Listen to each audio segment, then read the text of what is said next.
Hello दोस्तों, कैसे हैं आप लोग। और मैं डॉक्टर राज। आज दोस्तों हम बात कर रहे हैं फिगर्स ऑफ स्पीच की second class in lecture 2। First lecture में हमने बात करी थी दोस्तों 7 फिगर्स ऑफ स्पीच, जिसकी हमने शॉर्ट ट्रिक में बात करी थी सैम्पो करके, जिसमें हमने 7 फिगर्स ऑफ स्पीच को क्लियर किया था शॉर्ट ट्रिक में। तो आप उसका कोई भी एग्जाम्पल आता है तो आप इजी वे में उसको समझ सकते हैं। दोस्तों टीजीटी पीजीटी का मैंने आपको बताया था कि बहुत ही इंपॉर्टेंट टॉपिक है ये। 4 से 5 क्वेश्चन 6 क्वेश्चन से पूछे जाते हैं। तो इस बार टीजीटी का एग्ज़ाम आप जानते हैं कि नवंबर दिसंबर जब हो जाए तो इसके आधार पर हम लोग जो इम्पोर्टेंट टॉपिक हैं उनको करते आ रहे हैं। तो फिगर्स ऑफ स्पीच में हम लोग अगला जो पड़ाव है हमारा वो है, इसकी मैं ट्रिक बता दूँगा। ट्रिक के साथ साथ देखिए हम लोग जो बात कर रहे हैं कि ये आज हम बात करेंगे, जितने करेंगे ए पे बात करेंगे। ए अब A7 A8 जितने फिगर्स ऑफ स्पीच में होंगे उसकी ये शॉर्ट ट्रिक यही याद कर लेंगे आप, A8 या A7। तो ये स्टेप से G7 होता है ना, तो ऐसे A7 बना लेंगे हम या A8 बना लेंगे। तो ये हमारे फिगर्स ऑफ स्पीच का पड़ाव है। तो इसमें इंपॉर्टेंट ये है कि पेपर में पूछा जाता है, टीजीटी बहुत पूछा जाता है दोस्तों। वो जो हमने पिछले वीडियो में बात करी थी, पिछले लेक्चर में बात करी थी, उसमें हम लोगों को फिगर्स ऑफ स्पीच का जो वो थोड़ा 12th लेवल का पार्ट है, फिर भी उससे 1-2 क्वेश्चन पूछे जाते हैं। यहाँ देखिए पहला बात करते हैं हम एलिट्रेशन, अनुप्रास अलंकार। जैसे आप जानते हैं एलिट्रेशन अनुप्रास, तो यहाँ पर एक ध्यान रखिए पीजीटी के अंदर एक परिभाषा भी पूछी जाना शुरू हो गई है। तो इनकी परिभाषा डेफिनेशन हम लोग उसको पढ़ेंगे समझेंगे तो उसके एग्जाम्पल तो आप समझ जाएंगे, लेकिन इसकी डेफिनेशन पूछी जा रही है। Alliteration, there is a repetition of the words, there is a repetition of the words of same sound or the repetition of same letter। यहाँ शब्दों का रिपीटेशन होता है। अनुप्रास अलंकार में आपको पढ़ा होगा, हिंदी में भी चार चंद्र की चंचल किरण है, तो पहला अक्षर यानी word, repetition of the word, या तो वर्ड का रिपीटेशन होगा ऑफ द सेम साउंड और the repetition of same letter और syllable at the beginning of the 2 or more words। 2 or more word का पहला सिलेबी का पहला लेटर क्या होगा, रिपीटेशन होगा, इसे एलिट्रेशन बोलते हैं। रिपीटेशन ऑफ फर्स्ट लेटर, देखिए how, high, his, heightness, highness, holds his haughty head. यहाँ देखिए एच एच एच का जगह दिखाई दे रहा है आपको, एच एच मेन वर्ड को देखेंगे तो H, height, highness, hold, haughty head. चलिए हिज, हाउ इसको छोड़ देते हैं, फिर मेन वर्ड होते हैं हमारे height, highness, hold, haughty head. ये सब एच इसमें के अंदर क्या है, रिपीटेशन ऑफ द लेटर। ठीक है, नेक्स्ट है हमारा फुल फेदम, फायर गाई फेदर लाइट।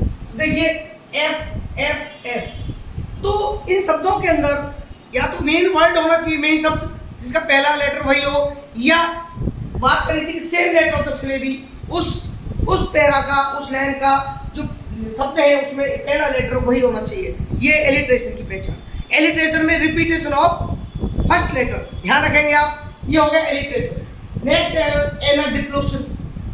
देखिए दोस्तों एनाडिप्लोसिस एक अलंकार, इसका जो ग्रीक में इसका मीनिंग है डबलिंग। इसका ग्रीक में वर्ड है डबलिंग। यहाँ डबलिंग का मतलब repetition of the last word of A clause eight the beginning of the next clause. Repetition of the last word of A clause eight the beginning of next clause. ये repetition होता है इसका, repetition of the last word, अंतिम शब्द का repetition, और एक clause का उसमें beginning of the next clause, और नेक्स्ट क्लॉज से उसी वर्ड की शुरुआत होती है। जैसे टैलेंट इज एन एडोनमेंट, अलंकरण होता है एडोनमेंट, ज्ञान एक अलंकार की तरह है। N adornment is also concealment, और जो अलंकरण है वो क्या है, आर होती है, आर ऐसा होता है ना इसको कंट्रोल करने के लिए। तो टैलेंट क्या है, एडोनमेंट होता है, एडोनमेंट इज कंसीलमेंट। कहने का मेरा मतलब यहाँ एडोनमेंट आ रहा है फर्स्ट, ये क्लॉज है, लास्ट वर्ड, क्लॉज का लास्ट वर्ड देखिए talent is an adornment, last word है, लेकिन इसी सेंटेंस का अगला क्लॉज में एडोनमेंट से शुरुआत हो रहा है। इसे बोलते हैं हम लोग एनाडिप्लोसिस। एनाडिप्लोसिस, एनाडिप्लोसिस यानी रिपीटेशन, रिपीटेशन, डबलिंग। आप याद कर लीजिए इसका सेकंड मीनिंग होता है डबलिंग। इन ग्रीक वर्ड इसका मीनिंग था doubling, repetition of the last word of A clause in the beginning of the next clause. यानी लास्ट वर्ड, यानी एक क्लॉज का लास्ट वर्ड, एक क्लॉज पहले क्लॉज का लास्ट वर्ड नेक्स्ट क्लॉज का पहला वर्ड उसी वर्ड से शुरुआत होगी। ये है हमारा दोस्तों एनाडिक्लोसिस। क्लियर? तो इसका पूछा जाता है कि एनाडिक्लोसिस की एग्जाम परिभाषा दे दी जाएगी, विच फिगर्स ऑफ स्पीच या what the main meaning of the in figures of speech doubling. Clear? अगला है एनाफोरा। जैसा कि आप इसके नाम से परिचित है, anaphora carried again. Anaphora Greek में इसको बोलते हैं कैरिड अगेन। जैसे पुनः बार बार आवृत्ति, बार बार आना। जैसे in intentional repetition of the beginning of clause in order to create an artistic effect.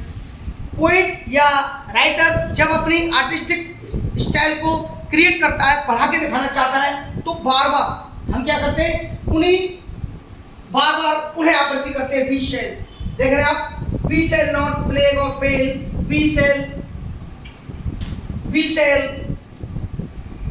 Fight in France, we shall. इसमें हर एक के अंदर वी शैल का यूज हो रहा है। वी शैल देखिए हर क्लॉज, हर ऑर्डर के साथ, हर सेंटेंस में वी शैल से शुरुआत हो रही है। तो ये हर बार कॉमा लगा के भी यूज हो सकता था, कॉमा लगा के, लेकिन कॉमा लगा के अंदर, कॉमा लगाने के बाद वो जान नहीं आती जो राइटर ने इसको वी शैल हर एक के साथ एक ही बात को बार बार वी शैल के साथ कहेंगे, तो क्रिएटिव आर्टिस्ट इफेक्ट किया है। अगर हम उसको कॉमा लगा के बोल देते तो वो जान नहीं आ पाती। तो ये होता है राइटर की स्टाइल, आर्टिस्टिक इफेक्ट। क्लियर?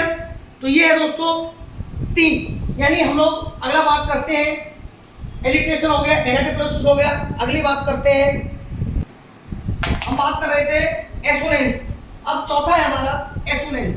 देखिए assonance is the repetition of vowel sound. इसके अंदर क्या होता है दोस्तों, वोवेल साउंड रिपीटेशन होती है, रिपीटेशन ऑफ वोवेल। वहां हम बात कर रहे थे कि लेटर रिपीटेशन होता है या वोवेल साउंड रिपीटेशन होती है। और वोवेल साउंड रिपीटेशन का मतलब है कि जैसे कोई वर्ड है बाइंड अप, अब देखिए example, bind up repetition vowel, और डियर कम नियर, देखिए यहाँ डियर में ईयर आ रहा है, ईयर यहाँ वियर, इस टाइप का वोवेल साउंड रिपीटेशन होता है इसके अंदर। एसोनेंस में सीधा सिस्टम है repetition of vowel sound. Vowel sound repetition is called assonance. Clear? क्योंकि हमारे यहाँ पीजीटी में पूछा भी गया है एसोनेंस के बारे में, तो आप सीधा एग्जाम परिभाषा आई थी, रिवीजन दिया पूरा। Assonance the repetition of vowel sound in the word very close to each other, what is assonance. तो हम कंफ्यूज हो जाते हैं। दूसरा है एंटीथीसिस। Number 5 antithesis, विरोधालंकार। विरोध क्या है? देखिए वन वर्ड और idea is set against the other to secure an effective contrast or balancing। one word or idea, एक विचार is set against मतलब विरोध में। कैसे विरोध में? the other secure an effective contrast by balancing। जैसे देखिए एक बात को बढ़ा के एक बात डाउन, जैसे यूनाइटेड वी स्टैंड। अगर हम यूनाइटेड हैं, एक हैं तो खड़े हैं, डिवाइडेड हैं तो बिखरे हुए, फेल हो जाएंगे। टू अर्थ इज ह्यूमन, गलती करना मानव का स्वभाव है, लेकिन क्षमा करना दैवीय स्वभाव होता है। Man proposes, God dispose. आदम क्या करता है, आदमी इंसान उसको प्रपोज करता है और भगवान उसको खत्म कर देता है। स्पीच इज सिल्वरनेस, सिल्वर यानी बोलना क्या है, सिल्वर की तरह, चांदी की तरह, लेकिन साइलेंस रहना एक सोने की तरह होता है। तो एक विरोधाभासी बातों को, एक बात को दूसरी बात, दोनों ही बात सही है लेकिन विरोधी बात यूज की है, लेकिन बातें दोनों ही सही है। United we stand, divided we. देखा होगा हम एक हैं तो हमें कोई गिरा नहीं सकता, और जब एक नहीं है तो हम बिखरे हुए तो क्या है, टूट जाएंगे, गिरा देगा। तो इस टाइप से हमारा 5वां एंटीथीसिस। अगला है एंटी क्लाइमैक्स। क्योंकि देखो दोस्तों अगली क्लास में हम लोग क्लाइमैक्स के बारे में बात करेंगे। तो क्लाइमैक्स तो हम चरम, किसी बात को कहते कहते चरम पर पहुंचना। एंटी होता है नेगेटिव, यानी it is a ludicrous descending order of the series of idea. Descending मतलब डिस्क्रीज, डाउन करते हुए, किसी बात को नीचे गिराते हुए, हाई से नीचे की तरफ जाना है, डिसेंडिंग ऑर्डर। जैसे we lost his wife, his daughter, his son and his watch. अब देखिए पत्नी, बेटी, बच्चे, वॉच घड़ी, ऑल हैड गॉन शुड। कहने का मतलब एंटी क्लाइमैक्स में किसी बात को ऊपर से नीचे तक गिराते हुए कहना होता है, जे दिस कॉल्ड एंटी क्लाइमैक्स। तो ऐसी कंडीशन में इट इज, तो इस आइडिया को हम एंटी क्लाइमैक्स को हाई लेवल बात, वाइफ को लॉस्ट किया, पत्नी बेटी को किया, बच्चों को किया, बेटे को किया, उसके बाद घड़ी। तो ये एक ऐसी बात हो गई कि हाई लेवल तो घड़ी की क्या औकात है बच्चों के आगे, तो इस टाइप एंटी क्लाइमैक्स सीरीज होती है, तो इसको हम एंटी क्लाइमैक्स। तो हमने अब तक हम दोस्तों 6 पढ़े। तो देखिए हमने इसी ट्रिक क्या बनाई याद रखने के लिए, आप 6 A7 जैसे G7 होता है, हमने A7 बना दिया A7। ये A7 क्यों, क्योंकि सॉरी दोस्तों हमने A6 7 नहीं A6। देखो इसमें एक और है इंपॉर्टेंट नहीं है, इसलिए हमने उसको बात नहीं करी है, इसीलिए हम आपको A6 की बात करेंगे, क्योंकि याद रखने के लिए हमें याद रखना है बस। तो A6 यानी ए पहला वर्ड ले लिया हमने ए इस हिसाब से A6। तो हमने वहाँ पढ़ा था सैम्पो एक ट्रिक पढ़ी थी, उसमें 7 पढ़े थे, यहाँ हमने पढ़ा A6 फिगर्स ऑफ स्पीच के इस लेक्चर में हमने पढ़ा A6 पढ़े हमने A। तो ये हमने एसोनेंस, एंटीथेसिस, एंटीक्लाइमैक्स है ना, ऑलिट्रेशन, ये सब हमने पढ़े।